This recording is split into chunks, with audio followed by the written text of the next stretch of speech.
Very good evening, good morning और good afternoon, whatever time you are watching this video. Let's start the video. हमने last 3 videos में cover कर लिया था semiconductors, nuclei. अभी हम लोग कर रहे हैं एटम्स, हमने कवर कर लिया था और हमने dual nature of radiation and matter भी कवर कर लिया था। तो हमारा मॉडर्न फिजिक्स का लास्ट चैप्टर होगा। इसके बाद हम लोग 11th क्लास के सॉलिड्स एंड फ्लूइड्स वाले पार्ट में जाएंगे। तो स्टार्ट करने से पहले सिलेबस देख लो क्या है। कॉम्पोजिशन देखना है, साइज ऑफ न्यूक्लियस देखना है क्या है, एटॉमिक मासेस देखने हैं तुमको, ठीक है, मासेस कैसे वेरी करता है क्या है, मास और एनर्जी का रिलेशन क्या है, फिर मास डिफेक्ट क्या होता है, और बाइंडिंग एनर्जी पर न्यूक्लियन क्या है, और उसका वेरिएशन कैसा होता है मास नंबर के साथ। बेसिकली वही जो आपका ग्राफ होता है ना, वो वाला आपको ग्राफ पढ़ना है, ठीक है। फिर न्यूक्लियर फिजन और फ्यूजन, इसमें अल्फा बीटा डी के ये सब चीज़ें थी, ये सब चीज़ें हट गई हैं, अपने को बहुत कम ही पढ़ना है इसके अंदर। तो अपन शुरू करते हैं, ठीक है। इंट्रोडक्शन के अंदर इंपॉर्टेंट चीज़ जो मुझे लगी थी वो मैं, अच्छा बिफोर आई स्टार्ट, जो आपका टेलीग्राम पे नोट्स आपको मिलेगा, तो जो भी इसके नोट्स होंगे, जो भी ये पीडीएफ है एनसीईआरटी की, वो आपको टेलीग्राम पे मिलेगा @काशिफ डिजाइन्स पे जाकर के आप वहाँ से डाउनलोड कर सकते हो उस पीडीएफ को और वहाँ से रिवाइज कर सकते हो, ठीक है। ये हाईलाइटेड पार्ट आपको वहाँ पे मिल जाएगा, पहली चीज़।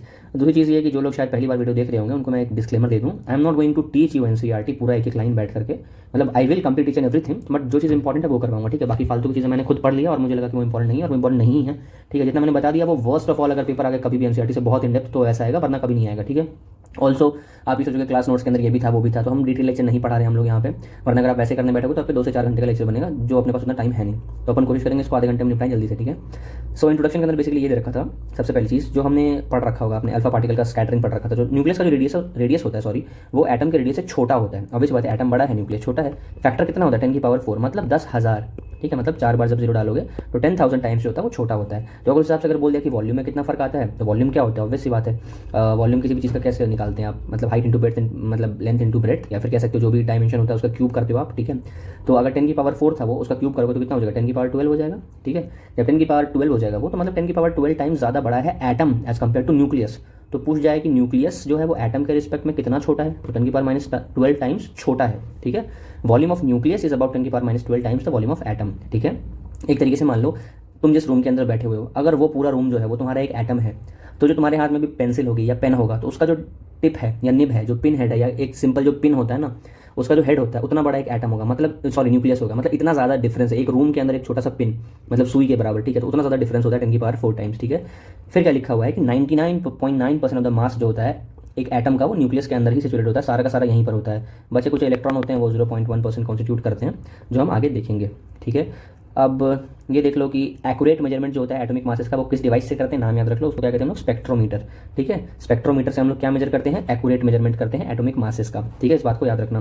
प्लस यही सेम चीज़ है कि एक्यूरेट मास मेजर कैसे करते हैं, क्लोरीन का होता है, तो क्लोरीन के 2 आइसोटोप होते हैं, 34.98, एक का मास होता है 36.98, इसको हम लोग क्लोरीन 35 और 37 भी लिखते हैं, क्योंकि क्लोज है ना, ये 35 या 37 है ना, और इनका अबंडेंस होता है 75 और 24.6। इसको रटना नहीं है, बस ये बात तुमको पता होगी, तुमने स्टोइकोमेट्री में भी पढ़ा होगा, मोल कॉन्सेप्ट में, केमिस्ट्री में, तो वहाँ से भी तुम इसको रिलेट कर सकते हो। मास ऑफ प्रोटॉन कितना होता है, यूनिफाइड ये जो यू दे रखा क्वांटिटी, मतलब यूनिट जो है इसके अंदर याद कर लो, 1.00727 यू, ठीक है।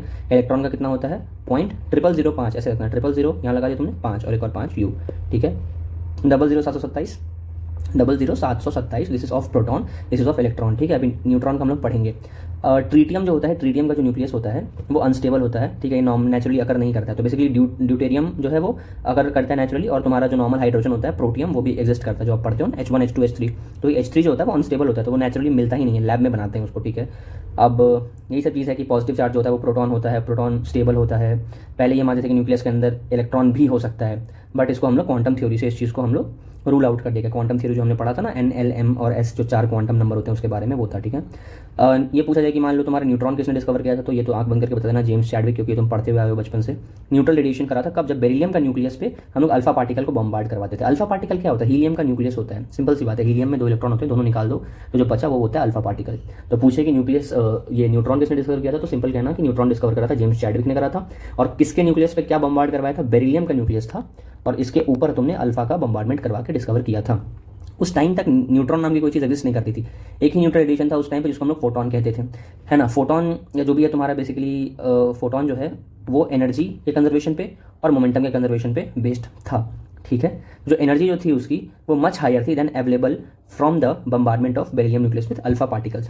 कहने का ये मतलब है कि application of principle of conservation of energy और मोमेंटम, जब तुमने ये दोनों प्रिंसिपल्स लगाए तो ये पता चला कि न्यूट्रल रेडिएशन जो है इट कंसिस्टेड ऑफ फोटॉन। जो न्यूट्रल रेडिएशन थे इनमें क्या होता है, आपका फोटॉन्स होता है, ठीक है।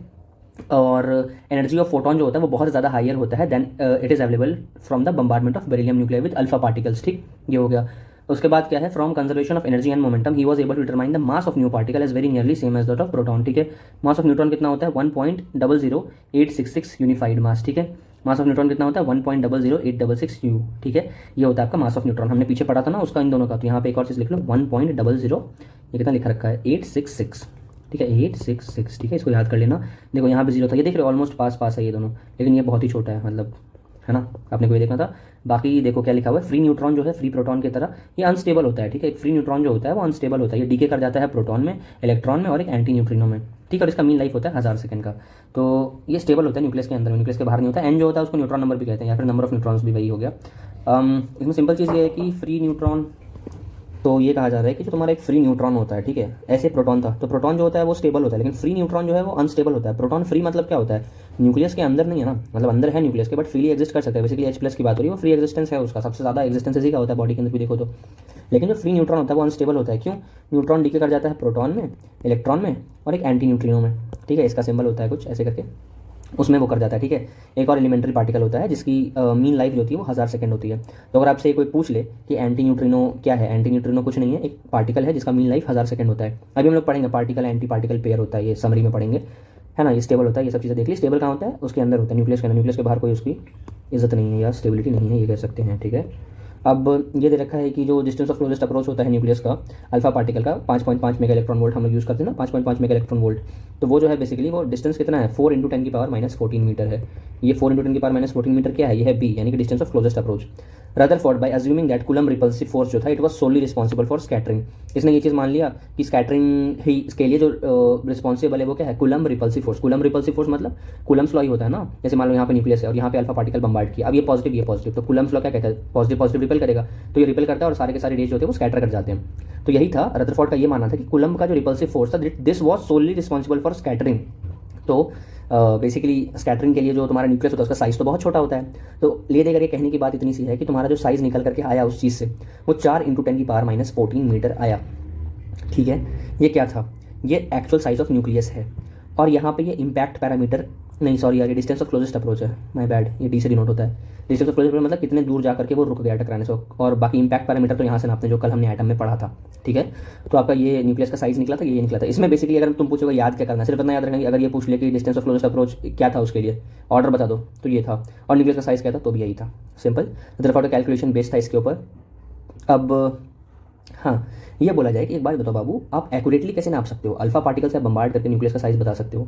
मैं कहता हूँ न्यूक्लियस का साइज ही बताना आपको, लेकिन आप थोड़ा उसको और एक्यूरेटली बताओ। तो आप क्या करोगे ना, इलेक्ट्रॉन से बम्बार्ड करवाओगे। क्या लिखा हुआ है, fast electron instead of alpha particle are projectiles. ठीक है, that bombard targets made up of various elements, the size of nuclei of various elements have been accurately measured. ठीक है, ये हो गया। तो अब देखो रेडियस कितना होता है, R = R0 × E⁻⁴। तो R0 कितना होता है 1.2 × 10⁻⁻15 मीटर होता है। R0 मतलब रेडियस, तो R0 1.2 फर्मी होता है, फर्मी मीटर या फर्मी, एक फर्मी जो होता है एक फेम्टोमीटर को हम फर्मी कहते हैं। बेसिकली फेम्टो और फर्मी में क्या फ़र्क होता है, एक फेम्टो होता है 10⁻15, लेकिन अगर वही 10⁻15 मीटर हो गया तो वो हो जाएगा फर्मी। तो एक फर्मी को हम लोग फेम्टोमीटर कह सकते हैं। ठीक है, जैसे 10⁻6 को हम लोग माइक्रो कहते हैं। ठीक है, लेकिन 10⁻6 मीटर हो गया तो उसको लोग माइक्रोन कहेंगे, है ना। बस वही फर्क है फेम्टो और फर्मी के अंदर। तो यहाँ पे FM का मतलब होता है फेम्टोमीटर या फर्मी सिंपली कह सकते हो। ठीक है, इसका मतलब ये है कि अगर रेडियस इसका ये है तो वॉल्यूम, रेडियस अगर A⁻1/3 पर डिपेंड करता है तो वॉल्यूम क्या होता है, R का क्यूब पर डिपेंड करता है। तो इसका क्यूब कर दोगे 3 से 3 चला जाएगा, क्या बचेगा A। तो सिंपल सी बात है, R³ = A। मतलब यह है कि वॉल्यूम डिपेंड करता है मास नंबर पे, लेकिन क्या डेंसिटी डिपेंड करेगा, नहीं। डेंसिटी जो होता है वो कांस्टेंट होता है, इंडिपेंडेंट हो गया A का सारे न्यूक्लिया के लिए। तो ये बात बहुत इंपॉर्टेंट बन जाती है कि डेंसिटी इसका क्या होगा, उसका क्या होगा। डेंसिटी कोई फर्क नहीं पड़ता, गोल्ड के न्यूक्लियस का जो डेंसिटी है वही न्यूक्लियस की डेंसिटी आपकी एक हाइड्रोजन की भी होगी, इसकी भी होगी, उसकी भी होगी। और डेंसिटी का जो वो होता है कितना होता है 2.3 10⁻17। आगे का नंबर याद मत रखो, लेकिन ऑर्डर याद रखना, 10⁻17 के भाई मैग्नीट्यूड का है, मतलब ऑर्डर का है। ठीक है, तो ये बहुत ज़्यादा होता है। ठीक है, क्योंकि देखो नॉर्मली पानी जो होता है उसका 10⁻3 होता है kg/m³, इस तरीके से होता है। ठीक है, तो बस ये चीज़ था। बाकी के एग्जाम्पल है, आप इसको सॉल्व कर लेना। ठीक है, बहुत सिंपल सा है, कुछ नहीं है। आयरन का न्यूक्लियस दे रखा है, इतना होता है A, इतना होता है, न्यूक्लियर डेंसिटी निकाल दो, है ना। डेंसिटी क्या था, मास बाय वॉल्यूम होता है, मास रखो वॉल्यूम निकाल लो, 4πr³ रख करके आ जाएगा। ठीक है, मास एनर्जी और न्यूक्लियर बाइंडिंग एनर्जी। देखो आइंस्टीन ने ये बताया कि मास जो होता है दूसरे फॉर्म, एनर्जी का ही एक दूसरा फॉर्म होता है, = mc² वाला रिलेशन है, उससे ये फॉर्म करोगे, सॉल्व करोगे। ठीक है, डेल्टा एम जो होता है वो मास डिफेक्ट होता है, मतलब होता है कि जो चेंज आता है, जैसे मान लो यहाँ क्या लिखा हुआ है कि एटॉमिक नंबर ऑफ ऑक्सीजन जो होता है स्पेक्ट्रोस्कोपी एक्सपेरिमेंट से इतना आता है, सब्सट्रैक्ट करोगे जब उसको 8 इलेक्ट्रॉन होता है, इसके अंदर बेसिकली न्यूक्लियस है तो O 8 और 16 है, ठीक है। नंबर ऑफ प्रोटॉन्स इसमें 8 होते हैं, नंबर ऑफ इलेक्ट्रॉन्स जो होते हैं इसमें 8 होते हैं, नंबर ऑफ न्यूट्रॉन्स भी इसमें 8 होते हैं। तो जब आप इसको ऐड करते हो टोटल तो कुछ वेट आता है इसका, ठीक है। हम 8 नंबर है ना ये, इसमें मल्टीप्लाई करोगे, एक का वेट कितना होता है 1.007 करके जो भी 727, इससे करोगे जो भी होता है 1.008 समथिंग ऐसे करके, और ऐसा करोगे 0.00055 इस तरीके से करोगे। तो जब टोटल ऐड करोगे तो ये देखो कि इंडिविजुअली ऐड करने पे अलग आता है और जब उसको कैलकुलेट करते हैं तो अलग आता है। तो इसका ये मतलब होता है कुछ मास में डिफेक्ट है, और मास का डिफेक्ट निकालते कैसे, ऐसे। फॉर्मूला क्या है, डेल्टा एम जो होता है वो क्या होता है तुम्हारा, एम तो उसका खुद का मास हो गया। अब ये क्या है तुम्हारा, मास ऑफ प्रोटॉन कितना है इंटू टोटल प्रोटॉन कितने हैं into A minus N into mass of neutron. Electron के मास को हम जोड़ते ही नहीं है, ठीक है, अपन ये और ये लेते हैं, ठीक है, क्योंकि इलेक्ट्रॉन बहुत नेग्लिजिबल वैल्यू देता है, ठीक है। तो उस तरीके से करते हैं तो आता है। अब देखो मास जो होता है न्यूक्लियस का, वो एक्चुअल मास जो है वो कम है than sum of mass of constituents, मतलब इन सबको जोड़ोगे तो फॉर एग्जांपल मान लो कोई वैल्यू आती है x और एक्चुअल मास है कुछ उसका y, तो x जो है वो y से ज़्यादा है, मतलब जो आपका एक्चुअली वैल्यू है ना वो कम आ रही है। तो ये कम क्यों आ रही है, क्योंकि वो जब मिलते हैं ना आपस में तो कुछ मास जो होता है वो आपस में मिलते हैं, बाइंड करते हैं और एनर्जी रिलीज करते हैं, ठीक है, एनर्जी रिलीज करते हैं और फिर एक ऑक्सीजन का एटम बन जाता है। तो ये डिफेक्ट जो होता है इस हिसाब से हम कैलकुलेट कर लेते हैं कितनी एनर्जी थी, और ई जो है वो क्या है, बाइंडिंग एनर्जी, कितना एनर्जी लगा दिया भाई ने किस चीज़ में, बाइंड करने में कितनी एनर्जी आपने खर्च कर दी। बस वही चीज़ निकालते कैसे, वही डेल्टा mc², ये उसी का फॉर्मूला है, उसी ऑक्सीजन का ही निकालना है, निकाल देंगे, है ना।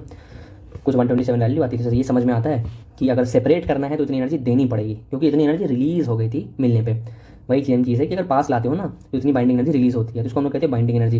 लेकिन बाइंडिंग एनर्जी उतना यूजफुल नहीं होता है, तो अपन क्या करते हैं ना, बाइंडिंग एनर्जी पर न्यूक्लियन को मेजर करते हैं, ठीक है। एनर्जी बाइंडिंग न्यूक्लियन, इसको ऐसे लिखते हैं बाइंडिंग एनर्जी पर न्यूक्लियन। सिर्फ बी है तो बाइंडिंग एनर्जी, और एन है तो मतलब बाइंडिंग एनर्जी पर न्यूक्लियन है, कुछ नहीं है। बाइंडिंग एनर्जी टोटल लो, डिवाइड कर दो कितने मास नंबर है, मास नंबर क्या, न्यूट्रॉन प्लस प्रोटॉन जो न्यूक्लियस के अंदर चीज़ें हैं, क्योंकि यही दोनों बाइंड कर रहे हैं ना, टोटल कौन कौन बाइंड किया। अब देखो ये ग्राफ है, ग्राफ आपको पता ही होना चाहिए, आई एम अज्यूमिंग। हाइड्रोजन होता है, ठीक है, ये ड्यूटेरियम है, ये ट्रीटियम है, यहाँ से ऐसे ग्राफ जाता है ऊपर हीलियम पे, फिर ड्रॉप करता है लिथियम पे एक बार, फिर जाता है कार्बन पे, फिर नाइट्रोजन पे एक बार ड्रॉप करता है, फिर ऑक्सीजन 16, ऑक्सीजन 18, ठीक है, फिर यहाँ से जाएगा, फिर आपको सल्फर आता है, फिर सबसे टॉप पे आयरन होता है, सबसे टॉप पे, फिर मॉलिब्डेनम हो गया, आयोडीन हो गया, टंगस्टन हो गया, है ना, AN is something I don't know, बाकी आपका ये यूरेनियम हो गया, ठीक है। तो binding energy per nucleon as a function of mass number, ये ग्राफ एज सच एग्जाम में तो नहीं आता है, बस कुछ चीज़ें तुमको याद रखनी है, ग्राफ से क्या क्या फाइंडिंग आती है वो सब, ठीक है। सबसे पहला कि ये देखो, एक चीज़ समझो और इसको देखो थोड़ा सा, क्या है यहाँ पे कि तुम्हारा 30 किधर है, यहाँ पे कुछ है, ठीक है, और 170 कहाँ पे, लगभग मान लो यहाँ पर होना चाहिए, 150 है ना, 170 यहाँ पर होगा, ठीक है। तो इनके बीच में जो ग्राफ है ऑलमोस्ट एक स्ट्रेट लाइन है कि नहीं, ऑलमोस्ट एक स्ट्रेट लाइन है। बाकी देखो यहाँ ऐसे ऐसे हो रहा है, ठीक है, यहाँ ऐसे हो रहा है, नीचे जा रहा है, लेकिन यहाँ पे ऑलमोस्ट स्ट्रेट है, कांस्टेंट है, ठीक है। कहने का क्या मतलब है, देखो binding energy per nucleon is practically constant होता है, यानी कि प्रैक्टिकली इंडिपेंडेंट होता है एटॉमिक नंबर पे। देख रहे हो एटॉमिक नंबर बढ़ते जा रहा है, कोई फर्क पड़ रहा है इसको, ठीक है, of nuclear for middle mass number. Basically जो बाइंडिंग एनर्जी होता है वो इंडिपेंडेंट होता है एटॉमिक नंबर के। अब देखो एटॉमिक नंबर चाहे इसका हो बढ़ रहा है ना, लेकिन उसको कोई फर्क नहीं पड़ रहा है, ठीक है, उस पर डिपेंड नहीं करता एटॉमिक नंबर पे। तो 30 से 170 याद रखना, रेंज क्या है तुम्हारा, 30 से छोटा और 30 से बड़ा और 170 से छोटा। अगर इसके बीच में मास नंबर है तो ये ऑलमोस्ट कांस्टेंट है, ठीक है। कर्व का मैक्सिमम कितना होता है, 8.75 मेगा इलेक्ट्रॉन वोल्ट होता है, A = 56, मतलब आयरन के लिए सबसे ज़्यादा होता है, और यूरेनियम 238 जो पूरे चैप्टर में पढ़ने जा रहा है उसके लिए 7.6 मेगा इलेक्ट्रॉन वोल्ट होता है। इन दोनों को चाहो तो याद कर लो भाई। आयरन के बारे में ये बताया जा रहा है, आयरन का यहाँ पर कहीं पर होगा और यूरेनियम जो है यूरेनियम का यहाँ पर कहीं पर होगा, ठीक है। अभी लिखा हुआ है कि A से नीचे मतलब इस तरफ जो है, और तुम्हारा 170 से ज़्यादा यहाँ इस तरफ है, मतलब इन दोनों में जो एनर्जी होती है इससे कम होती है। देखो ये पूरा यहाँ नीचे की तरफ है, ये पूरा यहाँ से नीचे की तरफ है, बाकी ये जो है ऊपर की तरफ है और क्या है, कांस्टेंट है, ठीक है। तो बस यही चीज़ है, काफ़ी गंदा हो गया है, इसको मिटा देते हैं, ठीक है।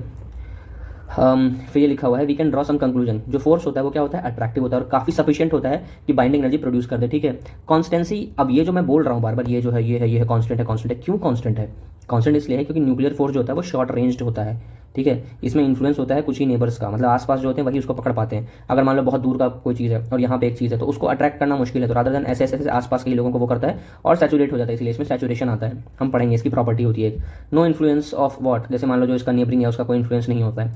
जैसे मान लो लिखा हुआ है कि if any other nucleon is at distance more than range of nuclear force from particular nucleon it has no influence on the binding energy of nucleon under consideration.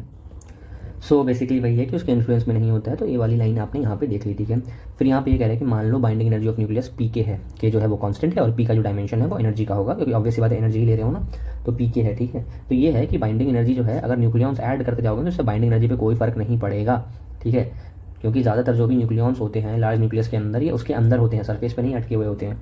तो पर न्यूक्लियन का जो चेंज होगा वो बहुत ही छोटा होगा, इसी वजह से ये कांस्टेंट होगा, इसी वजह से ये सैचुरेशन होता है फोर्स में, इसी वजह से ये ग्राफ उतनी वैल्यू नहीं देता है और ये पीके के बराबर ही होता है।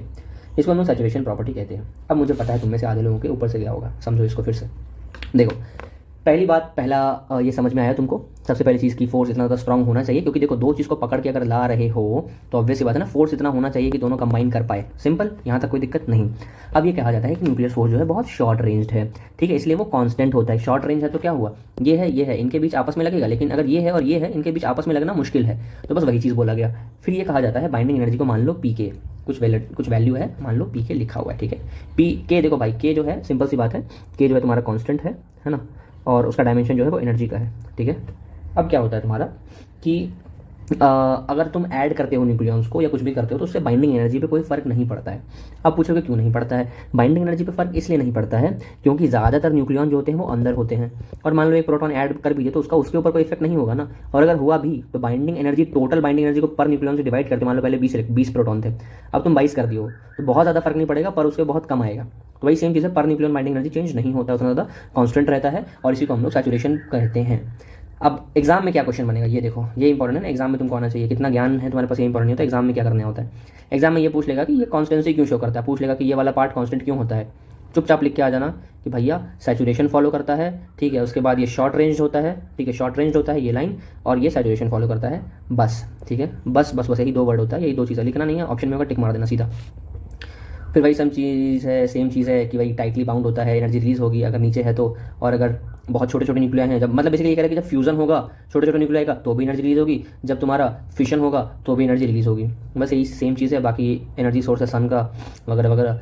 न्यूक्लियर फोर्स की अगर बात करते हैं तो न्यूक्लियर के अंदर binding energy per nucleon approximately 8 mega electron volt होती है, जो कि मच लार्जर होती है than binding energy in atoms, ठीक है। ये हो गया, फिर से भाई कॉन्स्टेंसी है, शॉर्ट रेंज है, ले दे करके यही बात है। न्यूक्लियर फोर्स, कूलम फोर्स ज़्यादा स्ट्रांग है, तभी तो भाई ओवरकम करके मिल पा रहे हैं, इसलिए कूलम को डोमिनेट करना पड़ता है इसके ऊपर। ग्रेविटेशनल फोर्स की तो बात ही मत करो, तो और बेकार है कूलम से, बेकार मतलब कमजोर है, I am sorry. Nuclear force होता है, फिर कूलम फोर्स होता है, फिर ग्रेविटेशनल फोर्स होता है, ठीक है, ये चीज़ है। अब ये दे रखा है कि न्यूक्लियर फोर्स दो न्यूक्लियॉन्स के बीच में it falls rapidly to zero. अगर कुछ फेम्टोमीटर से, सोच रहे हो कितना शॉर्ट डिस्टेंस है, 10⁻⁻15 मीटर से थोड़ा भी अगर ज़्यादा होने लग जाता है ना तो न्यूक्लियर फोर्स ही नहीं बचता, दोनों के बीच में जीरो हो जाता है। मतलब वही सेम चीज़, शॉर्ट रेंज है, यही देखो सैचुरेशन ऑफ फोर्स हो जाता है मीडियम में, या लार्ज साइज न्यूक्लियस में वो सैचुरेशन हो जाता है, इस वजह से कॉन्स्टेंसी आती है। छोटा छोटा में देख रहे थे कॉन्स्टेंसी नहीं आ रहा था, लेकिन जैसे जैसे 30 तक चला जाता है यहाँ तक, तो फिर उसके बाद कॉन्स्टेंसी आने लग जाती है, कुछ ज़्यादा ही लार्ज हो जाता है, फिर वहाँ पे अलग केस होता है, ठीक है। पोटेंशियल एनर्जी मिनिमम होता है डिस्टेंस r0 पे, जो कि 0.8 फर्मी के बराबर होता है। ये बोलोगे कहाँ से पढ़ा रहे हो, तो ये चीज़ है, अभी मैं बताऊंगा, एक मिनट रुक जाओ, ठीक है। इसका ये मतलब होता है जो फोर्स होता है वो अट्रैक्टिव होता है डिस्टेंसेज लार्जर देन 0.8 के लिए, और रिपल्सिव होता है जब ये कम होता है। इसको याद करने का तरीका क्या होता है कि देखो अगर ये ग्राफ बनाते हो तो इस तरफ जो होगा वो रिपल्सिव फोर्स होगा, और इस तरफ जो होगा वो अट्रैक्टिव फोर्स होगा, ठीक है। क्यों होगा रिपल्सिव, क्यों होगा अट्रैक्टिव, क्योंकि खुद बताओ ना, आई मीन खुद बताओ, जब इतना ही डिस्टेंस इतना पास कर दोगे तो रिपल्शन होगा, जब डिस्टेंस इतना दूर कर दोगे तो आपस में क्या करेंगे, अट्रैक्ट करेंगे, क्योंकि न्यूक्लियन चाहेगा उसको आपस में खींच। तो वही चीज़ थी कि आपस में जब यहाँ पर होता है तो अट्रैक्शन होता है, यहाँ पर रिपल्शन होता है, बस वही सेम चीज़ है। तो ये जो डिस्टेंस है वो 0.8 फर्मी होता है, जहाँ पे एकदम ड्रॉप कर जाता है, ये बिल्कुल देख रहे हो यहाँ पे r0 इसको कह रहे हैं। इससे कम होगा तो आपका अट्रैक्टिव फोर्सेज नहीं रिपल्सिव होंगे, यहाँ से ज़्यादा होगा तो अट्रैक्टिव होगा, ठीक है। बाकी वही है यार, न्यूट्रॉन के अंदर, प्रोटॉन के अंदर, और आपका प्रोटॉन सबके अंदर एनर्जी जो होता है, आई मीन न्यूक्लियर फोर्स होता है वो सेम होता है, वो डिपेंड नहीं करता है इलेक्ट्रिक चार्ज पे। तो ये एक लाइन इंपॉर्टेंट है कि क्या न्यूक्लियर फोर्स इलेक्ट्रिक चार्ज पे डिपेंड करता है, नहीं करता डिपेंड, ठीक है। तो it is independent of electric charge. Radio activity पे आते हैं। रेडियो एक्टिविटी किसने डिस्कवर की थी, बैक्यूरेल ने करी थी। कैसे करा था भाई ने, यूरेनियम पोटेशियम सल्फेट, ठीक है, यूरेनियम हो गया, पोटेशियम हो गया, सल्फेट हो गया, ठीक है। एक्जैक्ट फॉर्मुला नहीं लिख रहा हूँ, बता रहा हूँ ये तीनों थे।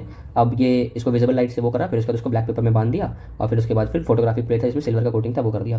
फिर क्या देखता है कि ब्लैक पेपर और सिल्वर दोनों को पार करके फिल्म पे जाकर के कुछ डिपोजिशन होता है जहाँ पे ब्लैकनिंग हो जाती है, जो कि पेनिट्रेट कर गया बहुत ब्लैक पेपर को भी और सिल्वर को भी। तो भाई इसमें बोला रेडियो एक्टिविटी डीके होती है, और वो रेडियो एक्टिविटी होता है उसके अंदर। इसमें तुमको याद क्या करना है, एग्जाम में पूछेगा क्या, चाहो ये देख लेना, यूरेनियम पोटेशियम सल्फेट ये यूज़ किया था, किसने करा था, बैक्यूरेल ने करा था, ये देख लेना।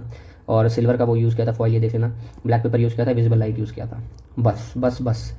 टाइप देख लो, अल्फा बीटा गामा होता है। अल्फा में क्या होता है, हीलियम न्यूक्लियस निकलता है, बीटा में क्या होता है, इलेक्ट्रॉन या पॉजिट्रॉन, दोनों में से कुछ भी निकल सकता है, ठीक है। पॉजिट्रॉन क्या होता है, सेम मास होता है इलेक्ट्रॉन की तरह, ये एंटी न्यूट्रिनो नहीं है, पॉजिट्रॉन की बात हो रही है, ठीक है। सेम मास होता है, जिसमें चार्ज क्या होता है, एक्जैक्टली अपोजिट होता है, नाम ही है पॉजिट्रॉन, मतलब पॉजिटिव इलेक्ट्रॉन, ठीक है। गामा डीके में क्या होता है, हाई एनर्जी होती है, ठीक है, 100 ऑफ किलो इलेक्ट्रॉन वोल्ट और या उससे ज़्यादा फोटॉन्स जो होते हैं वो इमिट होते हैं। न्यूक्लियर की अगर बात कर लो तो क्या हो जाएगा तुम्हारा, न्यूक्लियर सोर्सेज जो होता है वो प्रोड्यूस करते हैं मिलियन टाइम ज़्यादा एनर्जी देता है ना केमिकल सोर्स, ठीक है। फ्यूजन ऑफ 1 kg मान लो यूरेनियम जो है ना 10⁻14 जूल ऑफ एनर्जी देता है भाई, और जो 1 kg कोयला होता है वो 10⁻7 देता है, मतलब समझ रहे हो मिलियन टाइम्स ज़्यादा, मिलियन में 10⁻6 होता है, बट यहाँ पे क्या हो गया कि तुम्हारा ऑलमोस्ट 10⁻7 टाइम्स ज़्यादा होता है, ठीक है, ये हो गया। इसके बाद देखते हैं फिशन क्या होता है, फिशन और फ्यूजन बचता है, ठीक है। फिशन में क्या होता है तुम्हारा कि जब तुम इसको देखोगे तो 3 रिएक्शन से तुमको याद करना है। यूरेनियम ऐसे टूटता है, इसमें ऐसे टूटता है, इसमें से टूटता है। अब देखो मैं इसको एक एक करके एक्सप्लेन करूँगा, एक्सप्लेन करने का कुछ है ही नहीं। इसमें सिर्फ इतना याद रखना तुमको, यूरेनियम जो है वो टूट गया, बेरियम में टूट गया, क्रिप्टॉन में टूट गया, इसमें टूट गया एंटीमनी में, और तुम्हारे नाइबियम में टूट गया, ठीक है। स्ट्रॉन्शियम में टूट गया, ज़ेनॉन में टूट गया। तुमको ये सब याद रखना यार, इन 6 के 6 का नाम याद रख लेना और इस रिएक्शन का याद कर लेना। एज इट इज़ अगर आ जाता है, और आता भी है यार, एज इट इज आ जाएगा। मान लो पहला वाला तुमको याद है, पहला याद करके चले गए, बोलोगे यार पहला वाला तो नहीं आया, ये कैसे आ गया। कुछ नहीं है, इसको तुमको याद करना पड़ेगा। SBNB इतना तो याद कर सकते हो, ठीक है। फिर तुमको ये याद करना होता है, ठीक है। कुछ तो याद 51 51 41 ऐसे करके याद कर लो। देखो आसपास है, 10 का फर्क है, ठीक है। ऊपर 99 है, मतलब 100 से थोड़ा सा छोटा है। यहाँ 133 है, यहाँ देखो नंबर भी सेम है, 3333 9, ऐसे करके कुछ भी ट्रिक बना करके अपना याद करो। यहाँ पे भी देखो नंबर सेम है, 36 है, फिर 56 है, 20 का फर्क है। ऊपर देखो नंबर सेम 44, यहाँ पे नंबर सेम नहीं है तो थोड़ा आगे पीछे 89 है ना। बकरी BAKRI, बहुत ही फालतू ट्रिक है, ठीक है। But I am just saying कि बस किसी भी तरीके से याद करो, है ना, उस तरीके से याद करो इसको और आगे बढ़ो। फ्रैगमेंट जो होता है बेसिकली वो बीटा पार्टिकल एमिट करता है। क्यों करता है? ताकि स्टेबिलिटी, देखो हर सारा रेडियो एक्टिविटी स्टेबिलिटी के लिए होता है। और ये 200 मेगा इलेक्ट्रॉन वोल्ट तक रिलीज करता है फिशन में, ठीक है। एनर्जी की बात हो रही, कैसे निकालते हैं ये, इसका कैलकुलेशन है, किस तरीके से निकलता है, चाहो एक बार देख लेना, कुछ खास नहीं है, सिंपल सी बात है। मान लो A240 है उसका ये एटॉमिक नंबर, ठीक है, मतलब सॉरी मास नंबर। वो टूटता है मान लो 120 के 2 में, एक के लिए 7.6 था, तो 2 120 के लिए कितना हो जाएगा 8.5, ठीक है। तो बाइंडिंग एनर्जी में गेन कितना हो रहा है अगर तुम निकालो तो 0.9 का हो रहा है, और ऐसे 240 उसके लिए हो रहा है, न्यूक्लियॉन के लिए हो रहा है, तो टोटल कितना हो जाएगा 216 हो जाएगा। कैलकुलेट करोगे तो लगभग 200 मानते हैं, ठीक है। जो डिसइंटीग्रेशन है ना फिशन इवेंट्स के अंदर, इसमें क्या होता है, पहले तो काइनेटिक एनर्जी हो जाता है फ्रैगमेंट का और न्यूट्रॉन का। पहले तो न्यूट्रॉन जो टकराया वो प्लस जो फ्रैगमेंट में टूटा वो, ठीक है, ये होता है। फिर ये जो होता है ये ट्रांसफर हो जाता है सराउंडिंग में, हीट की तरह सराउंडिंग में ट्रांसफर हो जाता है, ठीक है।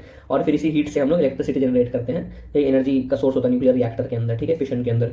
तो एटम बॉम्ब जो होता है वो यही सेम चीज़ है, बस इसमें क्या होता है अनकंट्रोल्ड न्यूक्लियर फिशन होता है। तो एटम बॉम्ब कोई पूछ ले एटम बॉम्ब फ्यूजन पे बेस्ड है कि फिशन पे बेस्ड है, सिंपली बोलोगे टूटता है भैया तो फिशन पे बेस्ड है। लेकिन अगर कोई बोल दे कि हाइड्रोजन बॉम्ब किस पे बेस्ड है, या फिर कोई बोल दे तुम्हारा सन या फिर जो स्टार होता है उनका वो किस पे बेस्ड है, वो बेस्ड होता है तुम्हारा फ्यूजन पे।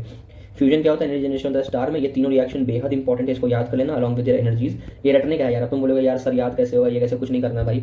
इसको लो अपने स्टिकी नोट्स पे लिखो और इसको अपने स्टडी टेबल के सामने चिपका दो, दिन रात देखो, याद हो जाएगा। 5 बार पढ़ोगे मजाक सेट होता है, याद हो जाएगा। कैसे याद करेंगे, कुछ नहीं है, 3 है 27 है, 3 9 27, ये मेरे याद करने का तरीका है। 4 और 2 साथ में छोटा छोटा नंबर है, 4 है, 0 है और 3 है, 4 और 3 आसपास आते हैं। मतलब किसी भी तरीके से तुमको सिर्फ रटना है, ठीक है। ये मैं ऐसा नहीं पहले से याद करके बैठा हूँ, मुझे जैसे याद करना था मैंने कर रखा था, अभी मुझे जस्ट दिखा तो मैंने बता दिया, ठीक है। तरीका होता है अपना याद करने का, उस तरीके से याद कर लेना, ठीक है। अब देखो न्यूक्लियर फ्यूजन की अगर बात करें इन पर्टिकुलर, तो ये कहा जा रहा है कि फ्यूजन होने के लिए दोनों न्यूक्लियर को कम से कम इतना पास तो आना पड़ेगा कि एक शॉर्ट रेंज का वो है फोर्स जो है उसको अफेक्ट कर सके, समझ रहे हो। इतना पास तो है कि कुछ लगना चालू हो, 10 की पावर -15 के बाहर जाते ही तुमने देखा था कि 0 पे ड्रॉप कर जाता है। तो उससे कम होगा तो भी नहीं हो पाएगा ना, मतलब उससे ज़्यादा करोगे तो और नहीं होगा, तो एटलीस्ट उतना तो करना पड़ेगा। तो उसी को हम लोग कूलम्ब बैरियर कहते हैं, ठीक है। कूलम्ब बैरियर क्या होता है, जो हाइट होता है बैरियर का, मतलब कितना ज़्यादा वो है, डिपेंड करता है चार्जेस कितने हैं, ठीक है। चार्जेस और किस पे डिपेंड करता है, रेडियस पे डिपेंड करता है। तो कूलम्ब बैरियर किस पे डिपेंड करता है, चार्ज पे और रेडियस पे। कोई पूछ ले कि कूलम्ब बैरियर क्या होता है, वो एनर्जी होती है जिसको तुमको ओवरकम करना होता है ताकि तुम वो कर सको। डिपेंड करता है किस पे डिपेंड करता है, एक तो डिपेंड करता है चार्जेस पे और आपका डिपेंड करता है रेडियस पे of the two interacting nuclear. ऐसे भी रह सकते हो ना, कूलम्ब फोर्स जो था वो क्या होता था, K Q1 Q2 upon R² था ना, तो चार्जेस पे और रेडियस पे डिपेंड करता था ना, बस उसी तरीके से याद करना है इसको, दोनों पे डिपेंड करता है। ऐसे दिखाया जा सकता है कि जो बैरियर हाइट है 2 प्रोटॉन का वो कितना होता है 400 किलो इलेक्ट्रॉन वोल्ट, मतलब इतना ज़्यादा पास लाना पड़ता है, इतनी एनर्जी लगानी पड़ती है, ये होता है। और जिस तरह से न्यूक्लियस का वो बढ़ते जाएगा और चार्जेस बढ़ते जाएगा तो उसमें ज़्यादा एनर्जी और रिक्वायर्ड होगा। तो 2 प्रोटॉन को पास लाने के लिए भी तुमको 400 keV की एनर्जी देनी पड़ती है। अब ये मान के चलो जब तुम उस 3/2 kT वाला टेम्परेचर लगाओगे उस जगह पे, टेम्परेचर तुम्हारा पता है क्या निकलेगा, 3 × 10⁹ केल्विन। 10⁹ केल्विन समझ में आ रहा है कितना ज़्यादा होता है, ऑलमोस्ट बिलियन बोलते हैं उसको, कितना ज़्यादा टेम्परेचर होता है, ठीक है। अब यहाँ पे क्या होता है, इस फ्यूजन में टेम्परेचर इन्वॉल्व है तो क्या बोलेंगे, थर्मोन्यूक्लियर फ्यूजन। मतलब इतना टेम्परेचर तुमको लगाना पड़ेगा, पहले इतनी एनर्जी देनी पड़ेगी तब जाकर कुछ काम हो पाएगा, ठीक है। तो बेसिकली यही सेम चीज़ है कि जो तुम्हारे इंटीरियर होता है ना स्टार्स में, बेसिकली जो सन के अंदर होता है वहाँ पे टेम्परेचर 1.5 × 10⁹ होता है, ठीक है, 10⁷ होता है, सॉरी 10⁷ केल्विन के ऑर्डर में होता है, ठीक है।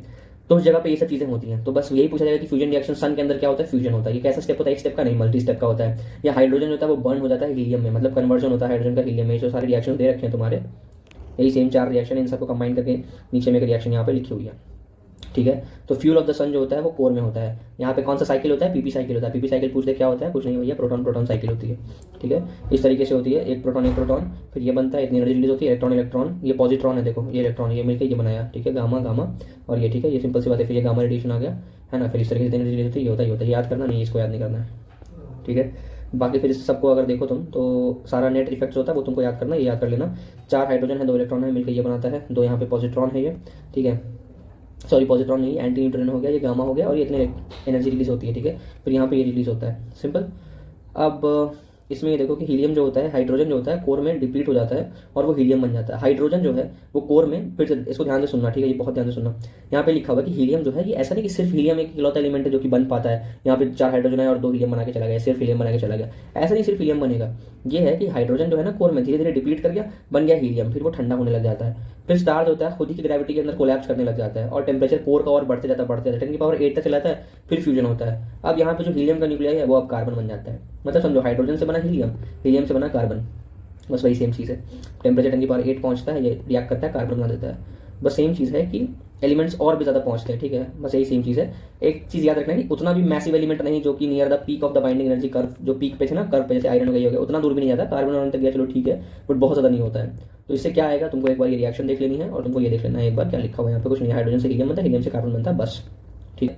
कोई अगर पूछ दे तुमसे कि अगर जो तुम्हारा सन है वो कितने साल का है, तो अपना जो सूरज है वो है 5×10⁹ ईयर्स का, ठीक है। अपने सूर्यदेव है, उनका एज जो है 5×10⁹ ईयर्स है, उसको याद रख लेना, ठीक है। ये माना जाता है कि उसके पास इनफ हाइड्रोजन है इतना कि वो 5 बिलियन साल और चल सकता है, ठीक है, 5 बिलियन साल और चल सकता है। बिलियन कितना होता है, 10⁹ होता है, मतलब आधा हो चुका है, ठीक है। बर्निंग रुक जाएगी, फिर ग्रेविटी में वो कोलैप्स कर जाएगा, फिर आउटर इन्वेलप जो होगा वो एक्सपैंड करेगा, इसको हम रेड जाइंट कह देंगे, फिर रेड कलर का होगा ना, ठीक है। कुछ नहीं है, रेड जाइंट पूछ ले क्या होता है, कह देना कि जब तुम्हारा सारा फ्यूल खत्म हो जाएगा सन का, तो उसका आउटर शेल और एक्सपैंड कर जाएगा, अंदर जो होगा वो कोलैप्स कर जाएगा और वो रेड जाइंट बन जाएगा। कंट्रोल थर्मल रिएक्शन क्या होता है, थर्मोन्यूक्लियर फ्यूजन, कुछ नहीं, 10⁸ वही फिर से फ्यूल जो होता है यहाँ पे मिक्सचर होता है आयंस का और तुम्हारे प्लाज्मा का, स्टार में हो रहा है, इसको हम लोग अर्थ पे करने की कोशिश कर रहे हैं, टेम्परेचर देना पड़ता है 10⁸ का, तो जो फ्यूल होगा वो क्या होगा, पॉजिटिव आयंस होते हैं और इलेक्ट्रॉन्स होते हैं, इसको हम लोग प्लाज्मा कहते हैं, ठीक है।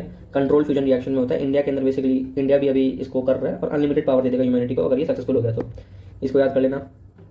देखो यहाँ क्या लिखा हुआ है कि वही चीज़ है, ये देखो जो अपना केमिकल रिएक्शन होता है वो बैलेंस होता है, पर क्या न्यूक्लियर रिएक्शन बैलेंस हो सकता है, ये लिखा हुआ है, देखो क्या केमिकल इक्वेशन होता है वो बैलेंस्ड होता है, ठीक है। In the sense the number of atoms of each element is same on both sides of the, तो ये चीज़ है कि केमिकल रिएक्शंस जो होते हैं वो बैलेंस्ड होते हैं, पर न्यूक्लियर रिएक्शन जो होता है उसमें बैलेंसिंग एज सच जो तुम्हारा स्टोइकियोमेट्रिक होता है उस तरीके से नहीं हो पाता है, ठीक है। यहाँ ये लिख रखा हुआ है कि जो न्यूक्लियर रिएक्शन होता है वहाँ पे एलिमेंट जो है वो ट्रांसम्यूट हो सकता है। ट्रांसम्यूट का मतलब क्या होता है, जरूरी नहीं है कि नंबर ऑफ एटम जो है वो कंजर्व रहे, ऑल्दो नंबर ऑफ प्रोटॉन और न्यूट्रॉन भी कंजर्व रहता है, ठीक है। अब ये भी दे रखा है, ये भी स्ट्रिक्टली ट्रू नहीं है कि ये भी चीज़ कंजर्व रहे। एक्चुअली जो सबसे ज़्यादा इंपॉर्टेंट या सबसे बड़ा जो फैक्टर जो कंजर्व होता है वो टोटल चार्ज होता है और टोटल बेरियन नंबर होता है जो कंजर्व रहता है। बेरियन नंबर क्या होता है नहीं होता ये जानने की जरूरत बिल्कुल नहीं है, ना ही इंपॉर्टेंट है, तुम्हारे सिलेबस में भी नहीं है। सिर्फ इतना याद रखना है तुमको, अगर पूछ लिया कि मास कंजर्व होता है, हाँ होता है। कोई पूछ लिया कि नंबर ऑफ एटम्स कंजर्व होता है, नहीं होता है, नॉट नेसेसरी। प्रोटॉन और न्यूट्रॉन का वो कंजर्व होता है, ठीक है। टोटल चार्ज कंजर्व होता है और तुम्हारा टोटल बेरियन नंबर कंजर्व होता है। ये दोनों मेन क्राइटेरिया है, बाकी सब कुछ भी हो सकता है, ठीक है, कुछ उसमें श्योर नहीं है, ठीक है। फिर ये है टोटल बाइंडिंग एनर्जी जो है न्यूक्लियाई का लेफ्ट साइड में है, जरूरी नहीं है कि सेम हो राइट साइड पे भी, कुछ रिलीज और अब्जॉर्ब भी हो सकता है। उसके अलावा ये है कि न्यूक्लियर रिएक्शन जो है एग्जांपल होता है मास एनर्जी इंटर कन्वर्जन का, बस इतना याद रखना है। बाकी इन प्रिंसिपल ये कुछ ऐसे कुछ खास नहीं है। हाँ, मास डिफेक्ट जो होता है केमिकल रिएक्शन में वो ऑलमोस्ट मिलियन टाइम छोटा होता है जो कि न्यूक्लियर रिएक्शन में होता है। जैसे केमिकल रिएक्शन के अंदर भी मास डिफेक्ट होता है, हम लोग ये मानते हैं ना केमिकल रिएक्शन के अंदर मास डिफेक्ट नहीं होता, वहाँ मास डिफेक्ट होता है लेकिन वो मिलियन टाइम्स छोटा होता है जो कि तुम्हारा न्यूक्लियर रिएक्शन में मास डिफेक्ट होता है उसके कंपेरिजन में, ठीक है। यही रीज़न होता है, जनरल इंप्रेशन होता है जो कि गलत है कि mass energy inter conversion chemical reaction में नहीं होता है, तो ये बात गलत है, ऐसा नहीं है नहीं होता, होता है, ठीक है। अब भाई ये शॉर्ट रेंज न्यूक्लियर फोर्सेस होते हैं, इसके अंदर सारा कुछ पढ़ा हुआ है, तुमको लग रहा है अगर कुछ स्किप कर रहा हूँ, देख लो कुछ भी स्किप नहीं है, आइसोटोप आइसोबारी सब जानते हो भाई, कुछ नहीं है, ठीक है। क्यू वैल्यू, हाँ एक नई चीज़ है, क्यू वैल्यू देख लो क्या होता है। क्यू वैल्यू जो होता है क्या होता है, final kinetic energy minus initial kinetic energy होता है। जब एनर्जी ही निकालना है, एनर्जी क्या होता है, E = m/c²। अब लाइट की स्पीड थोड़ी बदलेगी, मास बदलेगा ना, तो डेल्टा m/c² करेंगे। डेल्टा m करना है आपको तो क्या करेगा, इनिशियल मास इसको जोड़ दीजिए और फाइनल मास, क्योंकि फाइनल मास घट जा रहा है ना, बाद में कम हो जा रहा है, तो इसलिए बड़े माइनस छोटा करते हैं और c² से मल्टीप्लाई करते हैं, तो अपने को क्यू वैल्यू मिल जाता है। अब फ्यूजन जो होता है हाइड्रोजन न्यूक्लियाई इनटू हीलियम, भाई हाइड्रोजन जो हीलियम में बनता है, यही सारे स्टार्स का सोर्स है। इनका डायमेंशन और इनका सबका हाफ लाइफ जो भी है, इसका क्या होता है, हाफ लाइफ मतलब हाफ लाइफ का डायमेंशन क्या है, यूनिट क्या है और वो क्या होता है हाफ लाइफ, ठीक है। मीन लाइफ क्या होता है, एक्टिविटी क्या होता है ना। फिर एटॉमिक मास यूनिट क्या होता है, ये तो आप बचपन से पढ़ते हुए आ रहे हो। हाफ लाइफ, मीन लाइफ, इनका जो है डेफिनेशन एक बार देख लेना क्या होता है, ठीक है। पॉइंट्स टू पॉन्डर, फिर से डेंसिटी डिपेंड नहीं करता है, पहले ही बता दिया था। और दूसरी बात ये क्या है, एटॉमिक नंबर पर डिपेंड नहीं करता था, हमने ये बताया था, ठीक है। और ए मतलब इस पर मास नंबर पर डिपेंड नहीं करता, सॉरी, तो ये साइज पे भी डिपेंड नहीं करता है, ठीक है। साइज ऑफ न्यूक्लियस पर डिपेंड नहीं करता है, ठीक है। वही सेम चीज़ है यार, ए पे डिपेंड नहीं करेगा तो आर पे डिपेंड नहीं करेगा, आर पे डिपेंड नहीं करेगा तो साइज पे डिपेंड नहीं करेगा, रेडियस साइज ही तो बताता है। इलेक्ट्रॉन स्कैटरिंग से हम लोग ज़्यादा एक्यूरेट मेजरमेंट करते हैं, मैंने बताया था ना, वो अलग होता है थोड़ा सा अल्फा से, क्योंकि ना इलेक्ट्रॉन स्कैटरिंग में क्या होता है ना, चार्ज डिस्ट्रीब्यूशन सेंस कर पाते हैं। अल्फा में क्या होता है, सिमिलर पार्टिकल जो होता है वो सेंस करता है न्यूक्लियर मैटर को, ठीक है, ये सब चीज़ होता है। ठीक है। बाकी आइंस्टाइन जो होता है वो क्या किया था, मास और एनर्जी को यूनिफाई कर दिया था, एक नया लॉ ले आया था। बाकी फिर याद रखना है कि तुम्हारा एक्सोथर्मिक न्यूक्लियर रिएक्शंस पॉसिबल होता है। एक्सोथर्मिक क्योंकि एनर्जी रिलीज होती है, पढ़े थे ना, कॉन्स्टेंसी होती है यहाँ पे सैचुरेशन की वजह से। बाकी नीचे जाओ तो भी एनर्जी रिलीज होती है, दो कंबाइन करके एनर्जी रिलीज करते हैं। यहाँ पर जाओ तो भी एनर्जी रिलीज होती है, यहाँ पे बड़ा टूट के एनर्जी रिलीज करता है। तो एक्सोथर्मिक इसलिए कह रहे हैं न्यूक्लियर रिएक्शंस पॉसिबल होते हैं। अब मान लो क्या लिखा हुआ है तुम्हारा यहाँ पे, although it shows binding energy जो होता है पर न्यूक्लियन कर्व स्मूथ होता है और स्लोली घटता है, लेकिन ये पीक आता है न्यूक्लियर से कि हीलियम पे, ऑक्सीजन पे। ये क्या होता है, atom like shell structure in nuclei का एविडेंस है। कोई पूछ दे कि पीक क्यों होता है, पीक क्या सिग्निफाई करता है, सिंपली कहना तुमको एटम लाइक शेल स्ट्रक्चर, बस ये 4 वर्ड दिखे, टिक कर देना, आंसर तुमको याद नहीं रखना है। एक चीज़ देखो ये क्या लिखा हुआ है, फ्यूजन के लिए light nuclear must have sufficient initial energy होनी चाहिए कि वो ओवरकम कर पाए कूलम्ब पोटेंशियल बैरियर पे, इसीलिए फ्यूजन रिएक्शन को हाई टेम्परेचर चाहिए होता है। यहाँ AR क्या लिखा, assertion reason exam, assertion reason potential question है। मान लो ये कहा जाता है कि तुम्हारा फ्यूजन को ना 10⁻7 या 10⁻8 का ऑर्डर का चाहिए। कोई पूछे क्यों चाहिए भाई, इसीलिए चाहिए ताकि तुम कूलम्ब के पोटेंशियल बैरियर को कर पाओ। और बैरियर किस पे डिपेंड कर रहा था, बताया ना, चार्ज पे कर रहा था और रेडियस पे कर रहा था, तो उसको करने के लिए चाहिए। ठीक है, तो ये असर्शन रीजन है। मान लो असर्शन आ गया कितना टेम्परेचर चाहिए और रीजन आ गया कि ये रीजन है, तो असर्शन रीजन दोनों सही है और उसका रीजन भी यही है। अब ये बोला जाता है इलेक्ट्रॉन और पॉजिट्रॉन ये दोनों क्या होते हैं आपस में, मैंने बोला था पार्टिकल एंटी पार्टिकल पेयर होते हैं। ठीक है, मैंने शायद वहाँ पे एंटी न्यूट्रॉन को कह दिया था, वो गलत था। इलेक्ट्रॉन और पॉजिट्रॉन जो होते हैं वो पार्टिकल एंटी पार्टिकल, इलेक्ट्रॉन ये होता है, पॉजिट्रॉन ये होता है। ठीक है, जब आपस में कोलाइड करते हैं तो एनिहिलेट कर देते हैं एक दूसरे को और एनर्जी देता है गामा रे फोटॉन्स के फॉर्म में। ठीक है, अब नॉर्मल लाइट न्यूक्लियस कितना होता है, 1:1 होता है। ठीक है, 3:2 होता है हेवी न्यूक्लियस। ठीक है, इसमें ज़्यादा होता है, रेशियो है ना, ये किसका रेशियो, तुम्हारा प्रोटॉन और न्यूट्रॉन का। ठीक है, न्यूट्रॉन इस प्रोटॉन का रेशियो। जब 3:2 हो जाएगा, न्यूट्रॉन ज़्यादा होने लग जाएगा तुम्हारा, तो भी रेडियो एक्टिविटी हो जाएगा। 1:1 होता है तो नॉर्मल रहता है। ठीक है, सिंपल सी बात है। अब देखो याद रखना, सिर्फ 10% जो होता है ना स्टेबल होता है भाई आइसोटोप, बाकी सारे आइसोटोप्स जो होते हैं वो या तो आर्टिफिशियली बनते हैं तुम्हारे लैबोरेटरी में, या फिर तुम्हारे other particles on targets of stable nuclear species, या फिर तुम्हारे एस्ट्रोनॉमिकल ऑब्जर्वेशन में देखने को मिलते हैं। ये अल्फा, प्रोटॉन, ड्यूटेरियम और न्यूट्रॉन के बम्बार्डमेंट से देखने को मिलता है। वाह यार, खत्म हो गया चैप्टर, जल्दी खत्म हो गया। ठीक है, एक्सरसाइजेज इनको कर लेना। ठीक है, ज़्यादा कुछ नहीं है इसके अंदर। तो एक तरीके से हम मानते हैं अपना ये चैप्टर भी हो गया।